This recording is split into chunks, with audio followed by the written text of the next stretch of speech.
म चाहिँ आज यो कर्कलाको अचार बनाउँदैछु हैन। यसको अचार चाहिँ भट्टरासँग मिलाएर बनायो भने एकदमै राम्रो हुन्छ। अब यसलाई पहिले मजाले ताछ्ने, मुन्टालाई ताछे जस्तै मजाले ताछिसकेपछि मुलाको जस्तै चाना पारेर यसलाई काट्ने। एउटै चाना पारेर काट्यो भने चाहिँ यो मजाले एकै नासको हुन्छ।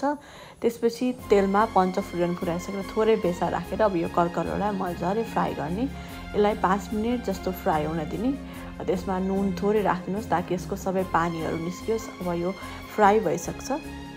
यो क्रन्ची जस्तो भइसकेपछि अब हामी मजाले भट्टरासलाई पनि भुट्ने। अब भट्टरास पनि भुटेर रेडी भइसक्यो। अब यसमा तिलको छोप, एउटा उसिनेको टमाटर, उसिनेको आलु, पियाज, खुर्सानी, धनिया अनि अमिलोको रस राखेर अब यो थोरै मैले चाट मसाला नुन पनि राखेँ। अब यिनीहरू सबैलाई मजाले मुछिसकेपछि हाम्रो कर्कलाको अचार रेडी हुन्छ। मैले चाहिँ यो कर्कलाको यसरी अचार बनाएर